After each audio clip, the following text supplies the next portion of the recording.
Я вас приветствую на своем канале, с вами Валентина. Давайте испечем вкусный хлеб с рисовой мукой.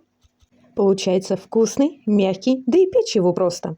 В первую очередь мы с вами подготовим рисовую муку. Возьмем 100 грамм муки, 1 столовая ложка сахарного песка, чайная ложка без верха соли и 1 столовая ложка растительного масла.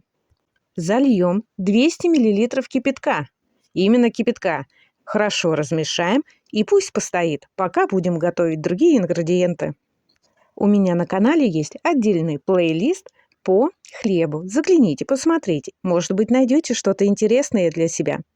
Рисовую кашицу оставляем в сторону, пусть набухает. И теперь возьмем 100 мл теплой воды, 10-15 грамм свежих дрожжей или 2 чайных ложки сухих.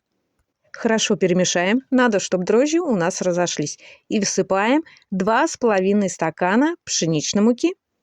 Муку, конечно, желательно просеять. Стакан у меня 200-граммовый. Вы можете сказать, какой же это рисовый хлеб, если вы добавили пшеничную муку. А я вам скажу, что рисовая, кукурузная и ржаная мука, там желательно добавлять пшеничную муку.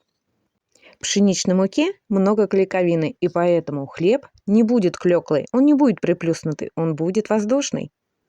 Теперь две массы соединяем вместе и хорошо-хорошо перемешиваем. Тесто любит руки, но так как тесто у нас слегка липковатое и жидковатое, оно такое и должно быть. Мы накрываем пленкой, чем-нибудь теплым и оставляем подниматься.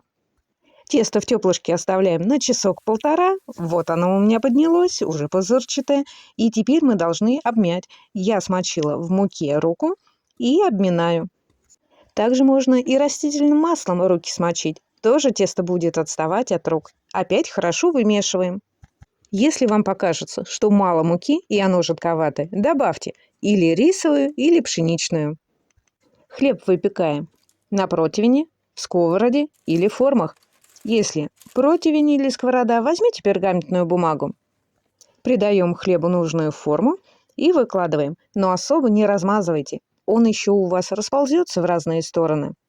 Дно слегка припудрила мукой, сформировала шарик и положила. И теперь надо еще нам время, совсем немножечко, чтобы тесто наше еще раз подошло. Но мы также его должны чем-нибудь прикрыть, чтобы оно у нас не заветривало и подходило быстрее.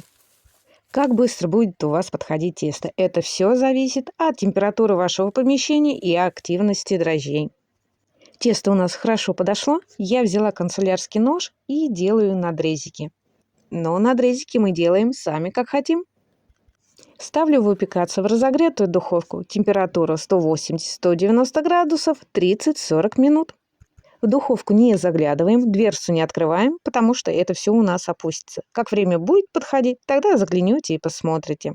Кстати, хлеб получается ароматный, мягкий, хороший. Советую попробовать. Да и готовится он просто и быстро, только время, чтобы подходил. На этом все. Вы заходите ко мне в гости на канал, пишите комментарии, пишите свои рецепты, будем готовить, а также присылайте смайлики, подписывайтесь и жмите колокольчик. С вами была Валентина. Пока-пока. Увидимся в следующем видео.